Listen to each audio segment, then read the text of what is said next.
बिस्मिल्लाहिर्रहमानिर्रहीम। खुल के बोल के साथ मैं हूं एतजाज नकी। आज के प्रोग्राम में हम जिक्र करेंगे कि शंघाई ताउन तंजीम का इजलास पाकिस्तान में होने जा रहा है 15 और 16 को, और इसके साथ साथ उससे पहले ही चीन के वज़ीर आज़म जो हैं उनकी पाकिस्तान में आमद हुई है, पुरतपाक इस्तकबाल किया गया है।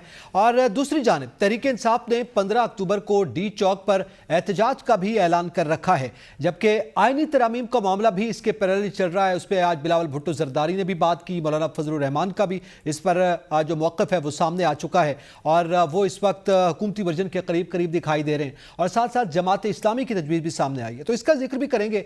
और इसके साथ पंजाब हुकूमत ने जिस तरह से तलबा पर एहतजाज किया है लाहौर में, जो किया जा रहा था उस पर जो पुलिस गर्दी का वाक़या पेश आया है, और बिलखसूस बज़ात खुद जो एक वाक़या पेश आया जिसके नतीजे में यह एहतजाज हुआ, इस पर बात करेंगे। और साथ ही कराची में भी पुलिस गर्दी का एक वाक़या पेश आया, इसका भी जिक्र करेंगे। पैनलिस्ट में हमारे साथ मौजूद हैं फरवा वहीद साहबा, हमाद हसन, ईसा नकवी और उमर दराज गोदल। तमाम पैनलिस्ट का बहुत शुक्रिया।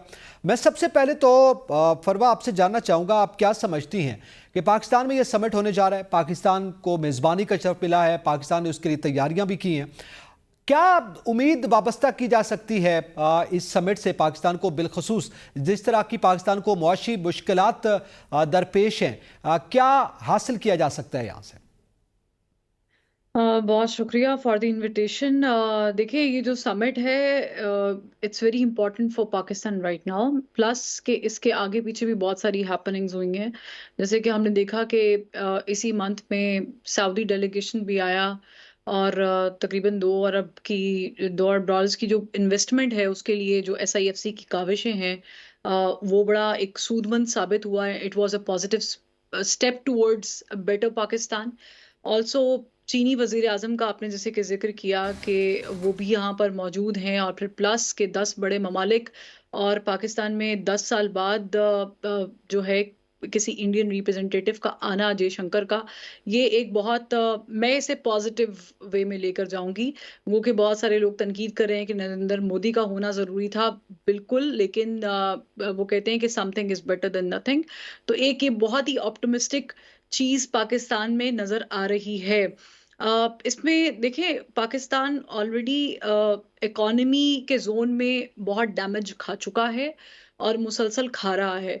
पाकिस्तान में अगर पीस चाहिए तो जाहिर है उसका लिंक पॉलिटिकल स्टेबिलिटी के साथ तो है, लेकिन उसका जो लिंक है वो श्योरिटी के साथ भी है। यानी अगर आपके यहाँ पर internationally they eyeing for good news from Pakistan, international media भी मौजूद है, तो it's a positive thing. It's a positive thing for Pakistan. It's a positive thing for the economy of Pakistan, and also कि हमें कुछ झमेलों से बाहर निकलने का मौका मिलेगा। तो ऐसे में मुझे नहीं लगता कि इसे पोलिटिसाइज करना चाहिए, specially when the SCO is here. Also कि जब Pakistani state, I want say establishment and government, state itself एक स्टेप ले रही है to overcome all the hurdles that we've been facing all these decades. So I think it's totally an optimistic step for me. ठीक है। अच्छा, हमाद हसन साहब, आपके नज़दीक चीनी वज़ीर आज़म की पाकिस्तान आमद का जैसे भी जिक्र हुआ है, आप उनके हवाले से ज़ाहिर है CPEC का मामला है, कुछ MOUs भी साइन हुए हैं, लेकिन पाकिस्तान और चाइना के दरमियान जो एक बड़ा ब्रेक थ्रू हो सकता है और जिस पे बात की जा रही है कि हमारी मुआशी मुश्किलात जो हैं वो बेहतर हो सकती हैं, CPEC है। लेकिन उसके साथ साथ IMF की जानिब से जो कंडीशंस हैं उसमें भी ये कहा जा रहा है कि उसमें CPEC को रिव्यू करने के हवाले से या उसकी इन्वेस्टमेंट के हवाले से जो है तहफ़्फ़ुज़ात का इजहार किया गया है। आप क्या समझते हैं इस सूरत हाल में पाकिस्तान किसको फ़ौक़ियत देगा? देखिए नकी, जिस तरह के फरवा ने बात की कि इसको हम पॉजिटिव एंगल से देखेंगे, अभी हाल ही में यानी चाहे गुज़श्ता चंद साल में जिस मुआशी सूरत हाल का हमें सामना था, दुनिया में तन्हाई थी और श्रीलंका बनने की बातें होती रही, तो उसी मुल्क में चंद साल, 2 या 3 साल के अंदर अंदर अगर इतनी बड़ी कॉन्फ्रेंस हो रही है, इस कॉन्फ्रेंस की अहमियत का अंदाज़ा आप इससे लगाए कि चाइनीज़ प्राइम मिनिस्टर भी आ रहे हैं, उनके साथ 15 डेलीगेट्स भी हैं, रशिया से 76 लोग आ रहे हैं, इंडियन फॉरेन मिनिस्टर आ रहे हैं और ममालिक के आ रहे हैं, ईरान के वाइस प्रेसिडेंट आ रहे हैं।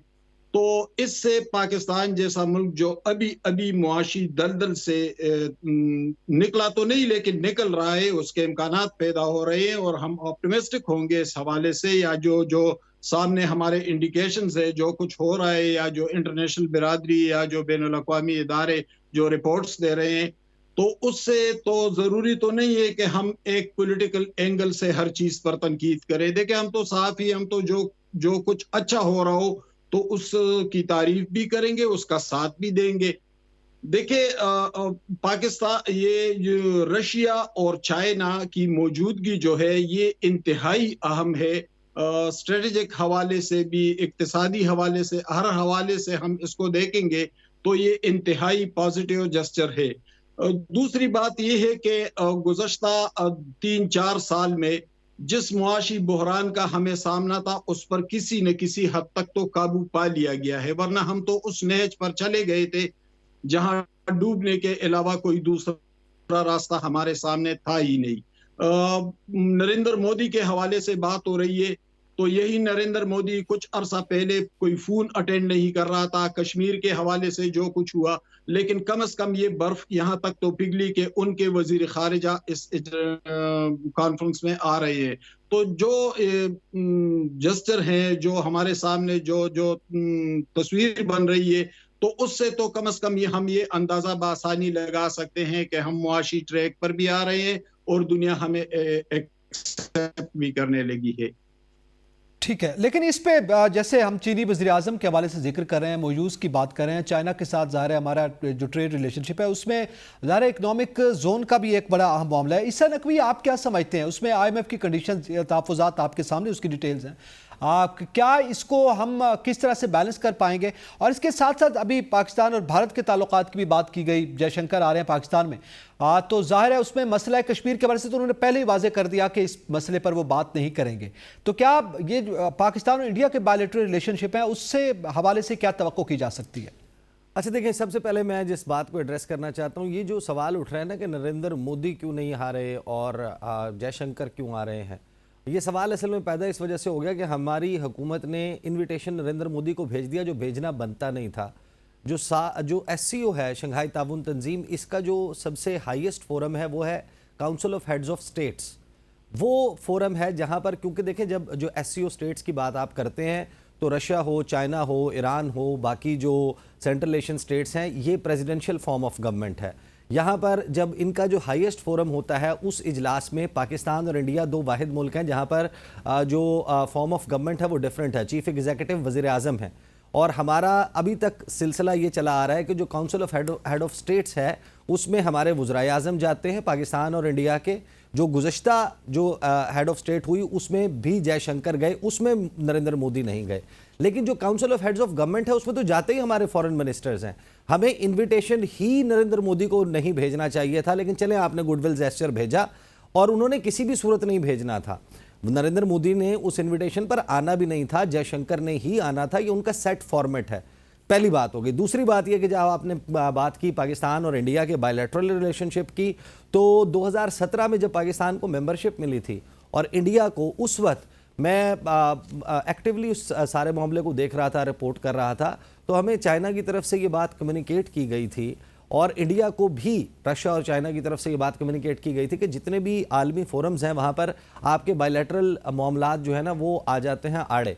कश्मीर का डिस्प्यूट है, आपके लाइन ऑफ कंट्रोल के मसाइल हैं, आपके पानी का डिस्प्यूट है, आपका सरक्रीक, मोनाबाव, खोखरा पार, ये सारे प्रॉब्लम्स हैं, ये आप लेकर बैठ जाते हैं। या दहशतगर्दी के मामलात हैं, दहशतगर्दी तो हम जो रैट्स है, रीजनल एंटी टेररिज्म स्ट्रक्चर, उसके तहत डिस्कस कर लेंगे, लेकिन आप अपने बायलैटरल डिस्प्यूट्स को इस रीजनल फोरम के ऊपर नहीं लेकर आएंगे। इस वजह से ये मामला जो है कि इसमें बायलैटरल डिस्प्यूट डिस्कस होगा, फोरम पे तो नहीं होगा। दूसरी बात होती है कि साइड लाइंस पर हो जाए। वो जयशंकर को भेजा है, जयशंकर जो है वो बड़ा is very shrewd, very smart diplomat और फॉरेन सेक्रेटरी रिटायर हुए हैं। उनका जो तरीक़ाकार है, देखें जब बिलावल गए थे गोवा, उन्होंने डिप्लोमेटिकली बिलावल को जो है वो इंसल्ट करने की कोशिश की, एक नीचपन दिखाया, घटियापन दिखाया जो उन्होंने काम किया। देखें ये पहले से प्रोटोकॉल्स एक्सचेंज होते हैं कि आपने नमस्ते करना है या हाथ मिलाना है। जो मुल्क जहाँ पर ये रिवाज मौजूद नहीं है कि नमस्ते करें, तो वहाँ पर उनके साथ आप हाथ में लाने के बजाय आप उनसे अपने तरीके से मिलें। बहरहाल ये एक बहस अपने तौर पर मौजूद है, वो उन्होंने किया था। एक हैरानकुन बात जाहिर है कि एक ऐसा विजुअल जो बड़ा रेयर है, पाकिस्तान ने तो मेज़बानी का तमाम फ़राइज़ निभा दिए। आप अभी जाएँ इस्लामाबाद के मुख्तलिफ़ मकामात पर, आपको तिरंगा जो है, इंडियन फ्लैग, वो नज़र आ रहा है, which is very rare scene.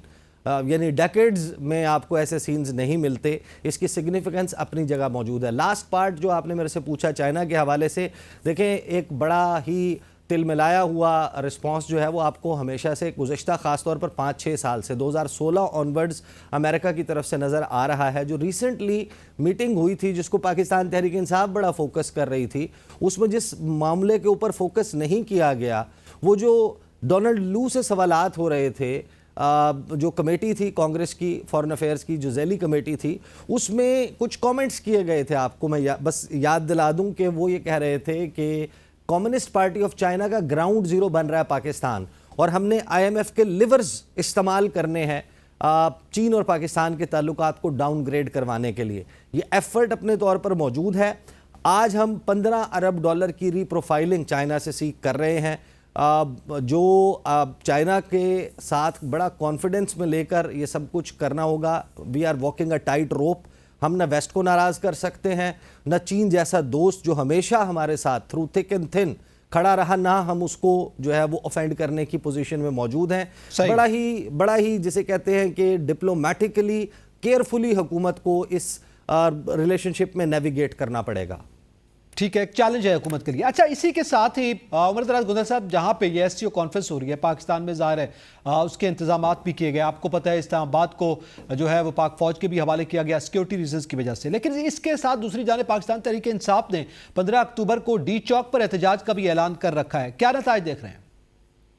देखिए, तो समिट होना अच्छी बात है। जाहिर है कोई भी इस किस्म का जब फोरम आता है तो पाकिस्तान खबरों में होता है, लेकिन जिस तरीके से हमारे अहबाब ये बता रहे थे कि हमारी इन्वेस्टमेंट आएगी, मुझे नहीं इल्म के SCO का इन्वेस्टमेंट से क्या ताल्लुक है, या हम ये तवील अरसे से सुनते आ रहे हैं कि इन्वेस्टमेंट आ रही है, इधर से आ रही है, उधर से आ रही है।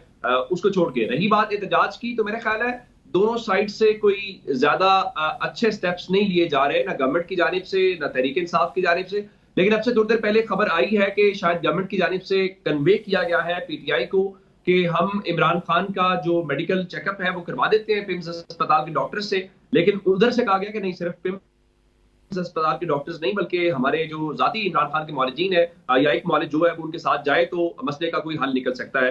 अच्छी बात है, अभी उनकी तरफ मीटिंग चल रही है। होपफुली अगले चंद मिनट्स के अंदर या थोड़ी देर के बाद एक ऑफिशियल अनाउंसमेंट आ जाएगी। गालिब इम्कान यही है कि कुछ लोग उसमें इन्वॉल्व हुए हैं, उन्होंने गवर्नमेंट को भी समझाया है कि आप कोई रास्ता निकालें। गवर्नमेंट से मुराद मोहसिन नकवी है, शहबाज शरीफ नहीं है।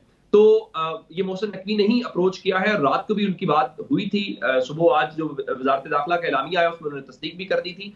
तो मेरा ख्याल ये है कि अगर ये दोनों के लिए फेस सेविंग होगी, गवर्नमेंट के लिए भी और PTI के लिए भी, और इसमें कोई कबात नहीं है। आप मुलाकात पॉलिटिकल चले, अगर आपने किया भी है तो ना करवाएं, लेकिन डॉक्टर वाली बात तो मुनासिब है, आप उनके जाती मौलिज को मिलवा दें और मेरा ख्याल है कि एक दरमियानी रास्ता निकल आएगा। और हम किसी शोर शराबे में, किसी गड़बड़ में कोई ऐसी खबर जो इंटरनेशनल मीडिया यहाँ पे मौजूद है, मैं देख रहा था कि इंडियन जर्नलिस्ट बरखा दत्त लाहौर में थी, उनके अलावा भी दीगर जो सहाफी हैं वो नजर आ रहे थे कि वो इंडिया से पाकिस्तान आ गए हैं, तो उनके अलावा भी इंटरनेशनल मीडिया है। तो कल अगर कोई ऐसी चीज होगी तो इंटरनेशनल मीडिया पहले भी उसको कवर करता है, मेरे ख्याल से कल ज्यादा कवरेज होगी, तो हमें उससे अवॉइड करना चाहिए, गवर्नमेंट को भी PTI को भी। कल का दिन नहीं है, लड़ाई आपस में होती भी रहे, तो जब आपके घर में मेहमान आते हैं, आप आपस में नाराज भी हो तो आप उनको दिखावे के लिए बोलना शुरू कर देते हैं या आपस में बात करते हैं या प्रिटेंड करते हैं कि ऑल इज वेल। तो कल हम सबको यही करना है, मीडिया को भी, PTI को भी, सबको भी अगले 2-3 दिन जो है वो पॉजिटिव होने चाहिए और पॉजिटिव एक मैसेज कन्वे होना चाहिए। 3 दिनों के बाद अपनी लड़ाइयां हैं, हम भी इधर ही हैं, सब लोग इधर ही हैं, चलती रहेगी। मेहमानों को अच्छे तरीके से सी ऑफ करना चाहिए। अच्छा, अब इसमें फरवा आप क्या समझती हैं कि ज़ाहिर है हुकूमत की जानिब से जैसे कहा जा रहा है कि खड़दर्मी का भी मुजाहरा है, मुलाकात के हवाले से कहा जा रहा है कि किसी एक की मुलाकात करवा दी जाए PTI के किसी लीडर की, और लेकिन ज़ाहिर है उस पर पाबंदी आयद की गई, आपके इल्म में है। ख्वाजा साद रफ़ीक ने भी ये मशवरा दिया है हुकूमत को कि मुलाकात करवा दी जाए, इसमें क्या हर्ज है? तो क्या आपको लग रहा है कि ये जो मुतालबा था PTI का कि मुलाकात करवा दी जाए वो मान लिया जाएगा इस ज़िमन में? Before coming to that question, देखिए SCO का जो एक फोरमोस्ट और एसेंशियल पार्ट होता है वो होता है कि you bring harmony among the states, you bring exchange of cultural values और ज़ाहिर से बहुत सारे बायलैटरल और म्यूचुअल अंडरस्टैंडिंग से दरवाजे खुलते हैं। तो एससीओ का खत्ते में, रीजन में स्टेबिलिटी का बड़ा किरदार होता है, पॉलिटिकली भी और इकोनॉमिक के लिहाज से भी, क्योंकि you exchange lot of things. और ज़ाहिर है भारत की हमारे साथ हिस्ट्री रही है और हम देख रहे हैं कि कुछ काफ़ी सालों से, गुज़श्ता एक दिहाई के साथ हमने बड़ी मुश्किल से कोप अप किया है चीज़ों के साथ। ट्रेड्स बंद हुई, खुली, बंद हो गई, तो ये एक बड़ा अहम किरदार अदा कर सकता है। Anyways, coming to that point जो आपने पूछा है, देखें, दोनों तरफ से फेस सेविंग की जा रही है, गवर्नमेंट की तरफ से भी और पाकिस्तान तहरीक इंसाफ की मौजूदा क़यादत की तरफ से भी। पहली तो बात है कि आई डोंट नो ये आइडिया कहाँ से जनरेट होता है पाकिस्तान तहरीक इंसाफ के लोगों के दिमाग में कि जब पाकिस्तान में कोई ऐसी हैपनिंग होने लगती है कि जिसका लिंक जो है वो पाकिस्तान के साथ डायरेक्ट जुड़ा होता है, उसकी इमेज के साथ, उनको धरना, एहतजाज या खतूत याद आ जाते हैं।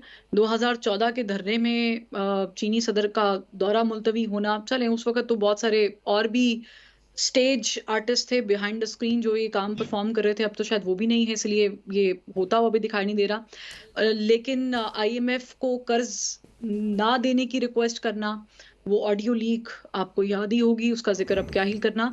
उसके अलावा कांग्रेसमैन से सेनेट में बिल पास करवाना, फर्म्स हायर करना वगैरह वगैरह। और अब की बार यहाँ पर जो हम देख रहे हैं सिचुएशन, वो एन उस दिन को चूज करना अपने एहतजाज के लिए कि जब एससीओ होने जा रहा है और पाकिस्तानी स्टेट इसमें इन्वॉल्व है, नॉट गवर्नमेंट, स्टेट इसमें इन्वॉल्व है।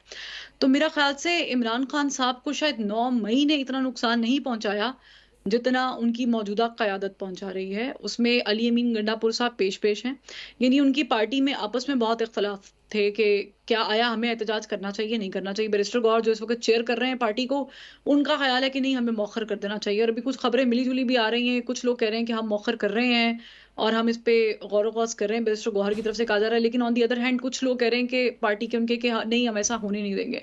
अली अमीन गंडापुर साहब का कुछ घंटों पहले का बयान है केपी असम्बली में कि हम हर सूरत इस्लामाबाद पहुंचेंगे। हम आदत साहब कहते हैं कि जो नहीं आया उसकी हम पार्टी रुकनीत खत्म कर देंगे, उसको हम मतलब डी सीट कर देंगे, उसको ये कर देंगे और वो कर देंगे। तो खैर, कहने का मतलब ये है कि पार्टी के अंदर से बहुत सारे इख्तलाफात जो हैं वो जन्म ले चुके हैं, और वो जन्म इसलिए ले चुके हैं क्योंकि जो लोग उसको हैंडल कर रहे हैं, जो हैंडलर्स हैं, दे आर कॉम्प्रोमाइज्ड। हाथी के दांत अच्छा। दिखाने के और खाने के और होते हैं। लेकिन और इसमें अली अभी- अमीन गंडापुर फरवा, आई एम सॉरी टू उसको कट यू, जिस क्या तरीके आप समझती हैं कि दुनिया भर में जो आप जब पीटीआई के लोगों से बात होती है, वो कहते हैं दुनिया भर में अहम कॉन्फ्रेंसेस भी होती हैं और एहतजाज भी होता है, तो इस हवाले से क्या एहतजाज ऐसी सूरत हाल में जो मिसालें दी जा रही हैं, इस पे बताइएगा कि कितनी हद तक जस्टिफाइड है उनकी बात। और दूसरा, अभी ये खबर भी सामने आई है कि एहतजाज मौखर कर दिया गया है पीटीआई की जानिब से। जी जी बिल्कुल, एहतजाज मौखर कर दिया गया है, मैंने यही बात की है। लेकिन उसके साथ शर्त भी मशरूत की गई है। जो वज़ीर दाखिला मोहसिन नकवी साहब हैं, उन्होंने इलाज के लिए पिम्स के डॉक्टर्स का मशवरा दिया, उस पर मुशावरत की भी बात की गई है कि वील सी अबाउट इट, हम इसको कमेटी में लेके जाएंगे और फिर हम आपको बताएंगे। तो मौखर तो ये होना ही था, that's what we were expecting, क्योंकि ऐसा हो नहीं सकता कि आप स्टेट के साथ लड़ाई में चले जाएं, और आप ऑलरेडी एक 9 मई का एक्सपीरियंस कर चुके हैं। सेकेंड, जो आपने बात की कि दुनिया में एहतजाज होता है, देखिए जब हम बात करते हैं साउथ एशियन कंट्रीज की, उसका कंपैरिजन आप करते हैं वेस्ट की डेवलप्ड कंट्रीज के साथ, तो मेरा ख्याल से ये ना किया जाए, क्योंकि हमारे यहाँ पे वो हर काम नहीं होता जो वहाँ पर होता है। दूसरी बात ये है कि बिल्कुल एहतजाज राइट होता है, एहतजाज हर जमात का हक है। लेकिन यही लोग फैटफ के मामले में जब अपनी हुकूमत में नून लीग और पीपल्स पार्टी को दावत देते थे और वो आकर बैठते थे इस मामले को समझते हुए कि नहीं, ये बहुत इंपॉर्टेंट है, ये सालमियत के लिए ज़रूरी है, it's a big thing for Pakistan, तो इनको भी चाहिए कि जब आपको गवर्नमेंट सामने से ये पेशगी बता रही है कि ये जो आप काम करने जा रहे हैं इसके कॉन्सिक्वेंसेस अच्छे नहीं होंगे, and you don't want to be end up in a futile situation जहां पर आपकी हर चीज जो है वो रायगा चली जाए और हमें भी शेल इस्तेमाल करने पड़े, तो मेरे ख्याल से मिल बैठ के ये बात करना जरूरी है। फेस सेविंग की बात मैंने इसलिए की थी कि पीटीआई के लोगों के ऊपर एक बहुत बड़ा क्वेश्चन मार्क है कि इमरान खान को रिहा करवा लेंगे, ये कर देंगे, वो कर देंगे, तो किया क्यों नहीं? ये मैं नहीं कह रही, उनकी अपनी हमशीरा ने बहुत सारे क्वेश्चन उठाए थे, उनकी जो ऑडियो सामने आई थी। तो जी, एक तरफ से उनको भी ये फेस सेविंग मिल रही है कि उन्होंने फेस नक्की सेविंग कर मिली दिया है कि दोनों आप तरफ से, इमरान खान से अच्छी हमारी बात है। थोड़ा आगे बढ़ते हैं और मैं हमाद साहब आपसे जानना चाहता हूँ, इस वक्त ज़ाहिर है जहाँ पे हमने एससीओ पे भी बात की और फिर पीटीआई के प्रोटेस्ट का भी जिक्र किया, वहाँ पे आईनी तरमीम का शोर भी अभी बाकी है और आज भी बिलावल भुट्टो जरदारी ने उसके हक में गुफ्तगू की है, यकीनन आपने सुनी है। तो आप क्या समझते हैं कि इसी दौरान, क्योंकि अब ये तवक्को की जा रही है जैसे ही ये कॉन्फ्रेंस खत्म होगी उसके बाद सूरत हाल जो आईनी तरमीम की जानिब बढ़ेगी, आप क्या देख रहे हैं, क्या बिलावल भुट्टो कामयाब हो पाएंगे? देखिए निकी, पहले थोड़े से एहतजाज मुअख्खर करने के हवाले से भी बात कर ले। मैं 2 दिन पहले कह चुका था, मीडिया में रिकॉर्ड पर मौजूद है कि एहतजाज हिरगिज नहीं होगा और एहतजाज को मुअख्खर किया जाएगा। उसके कुछ वजूहात भी थे। एक तो पीटीआई के अंदर मुशावरत नहीं थी। विकास अकरम शेख एक बात कर रहे थे, अली मोहम्मद खान दूसरी बात कर रहे थे। पार्लिमानी कमेटी के इजलास में लोग आए पीटीआई के, हमने उनसे पूछा तो किसी को मालूम ही नहीं था कि क्या होने जा रहा है। कॉन्फ्रेंस की अहमियत का उनको अंदाजा नहीं था, खान साहब के साथ राब्ता नहीं था, कम्युनिकेशन नहीं थी। तो फिर जाहिर है कि जब इस तरह की स्ट्रेटजी बनेगी, इस तरह की पॉलिसी बनेगी, तो फिर बिलाखिर होता भी यही है कि चंद घंटे पहले उन्होंने एहतजाज को मुअख्खर कर दिया। अब आते हैं दूसरी तरफ आईनी तरमीम के हवाले से। तो आईनी तरमीम तकरीबन तय है। आज पार्लिमानी कमेटी का जो इजलास हो रहा था तो वहां पर मालूम हुआ कि तमाम सियासी जमातों ने अपना होमवर्क मुकम्मल कर लिया है और आईनी तरमीम का अपना अपना मुसव्वदा लेकर आए हैं। आज एएनपी ने भी अपना मुसव्वदा पेश कर दिया, बल्कि मुझे थोड़ी सी उस खबर तक रसाई भी हुई जिसमें ये था कि सूबाई सतह पर कॉन्स्टिट्यूशनल कोर्ट नहीं होने चाहिए, चीफ जस्टिस के ओहदे में मुद्दत मुलाजिमत में तोसी नहीं होनी चाहिए, कुछ इस तरह की बातें। एएनपी तो क्या, एमक्यूएम भी अपना मुसव्वदा दे चुके हैं। जमीयतुल उलमा इस्लाम, पीपल्स पार्टी और हुकूमत तो जाहिर है पहले सबसे पहले दे चुके। लेकिन मसला ये है कि पीटीआई से जब पूछा गया तो असद कैसर ने कहा कि कौन सी जल्दी है, हम भी अपना मुसव्वदा पेश कर देंगे। तो उस पे राजा परवेज अशरफ के साथ उनकी कुछ तूतकार भी हुई और उन्होंने कहा कि तमाम सियासी जमातें अपना होमवर्क मुकम्मल कर गए हैं, लेकिन आप अभी तक। फिर उसके बाद जब एमल वली ने बैरिस्टर गौहर के हवाले से बात की तो उमर अयूब उनके साथ भी लड़ पड़े। तो देखे पीटीआई के अंदर मसला ये है कि वो संजीदा नहीं होते, वो अभी तक एहतजाज अभी तक उनकी जानिब से बिल्कुल आपका ये पॉइंट आ गया हमाद साहब के, पीटीआई की जानिब से अभी कोई मुसव्वदा नहीं है और संजीदगी का मुजाहरा नहीं किया जा रहा। इसा आप क्या समझते हैं? मौलाना फजलुर रहमान ने जो बात की है कि जो हुकूमत को हमने कहा था वो पॉइंट्स तो उन्होंने खारिज कर दिए और जो हमारी तरफ से मुस्तरद किए गए थे अब वो करीब करीब दिखाई दे रहे हैं। तो मौलाना तो लग रहा है कि आईनी तरमीम के हवाले से कन्विंस्ड हैं, लेकिन क्या आप समझते हैं कि पाकिस्तान तहरीक इंसाफ भी इस पेज पर आ पाएगी? लेकिन तहरीक इंसाफ ने क्यों मुसव्वदा पेश करना था? क्या वजह थी? तहरीक इंसाफ के पास नंबर्स हैं, तहरीक इंसाफ हुकूमत है, तहरीक इंसाफ ने प्रपोज की हैं। Why should even Pakistan Tehreek Insaf जो है वो एक मुसव्वदा बनाकर पेश करे? ये तो हुकूमत इनिशिएट कर रही है, हुकूमत आईनी अदालत बनाना चाह रही है, हुकूमत जजों की उम्र 68 साल करना चाह रही है, हुकूमत आर्टिकल 199 में तरमीम करके हाई कोर्ट के कुछ इख्तियारात सल्ब करना चाह रही है, आर्टिकल 200 में तरमीम करके सदर को जजेस को ट्रांसफ़र करने के इख्तियार देना चाह रही है। तो हुकूमत के पास अगर नंबर पूरा है तो बिस्मिल्लाह वो कर दे। मतलब अगर ये सवाल पैदा हो रहा है कि को मुतफ़िक़ा मुसव्वदे पर पहुंचने की कोशिश की जा रही है तो वो 14-15 सितंबर से पहले करने की बात थी। ये जो अप्रैल के वस्त में हमें पता चलना शुरू हुआ था कि एक जुडिशल पैकेज आ रहा है और उसमें ये चीज़ें होंगी, आहिस्ता आहिस्ता उसकी जुज़ियात सामने आने लगी। तो 14-15 सितंबर को जो इसके वोटर इकट्ठे हुए थे उन एमएनएज और सेनेटर्स को भी मालूम नहीं था, उनकी नॉलेज वही थी जो हमाद हसन साहब खबर दे रहे थे, जो हम लोग खबर रिपोर्ट कर रहे थे, दीगर कोर्ट रिपोर्टर्स बता रहे थे कि ये मुसव्वदा ला रही है। तो जिन लोगों ने वोट डालना था उस पर उनको मालूम नहीं था, तो आज ये तहरीक इंसाफ से मुसव्वदा क्यों मांग रहे हैं? पहली बात तो मुझे ये समझ नहीं आ रही। हुकूमत का मुसव्वदा है, नंबर पूरे हैं तो कर ले। दूसरी बात ये कि ये बात इस्टैब्लिश्ड फैक्ट है कि जो नंबर गेम है वो हुकूमत 63A की ताज़ा जजमेंट के सहारे के बगैर पूरी नहीं कर सकती। नंबर वो पूरा कर लेंगे। तकरीबन मेरी इतला ये है कि 13-14 PTI के ऐसे लोग हैं जो हुकूमत के मुसव्वदे पर वोट देने के लिए तैयार है। तो कौमी असम्बली तो विद और विदाउट मौलाना क्लियर नज़र आती है हुकूमत के लिए। सेनेट में मसला फंसेगा जहां पर 54 लोग हैं, 54 में से भी एक उनकी सेनेटर, खातून सेनेटर माइनस हो गई, तो 53 रह गए। 5 मौलाना के मिल जाएं, 3 एमल वली खान साहब के, तो ये नंबर बनता है 61। 3 बंदे मजीद रिक्वायर्ड है मौलाना को शामिल करके। लिहाजा गेम मुझे ये समझ आती है कि मौलाना के पास जाना हुकूमत की मजबूरी है, हुकूमत के पास जाना मौलाना की मजबूरी नहीं। मौलाना की मजबूरी नहीं है। ये बड़ी अहम बात आपने की और वो करीब करीब भी आ चुके। मजीद भी हम बात करते हैं आईनी तरमीम के हवाले से भी, और फिर जो मामलात सोशल इशू के तौर पर उभर कर सामने आए उसका भी जिक्र करेंगे। ब्रेक के बाद साथ रहिएगा।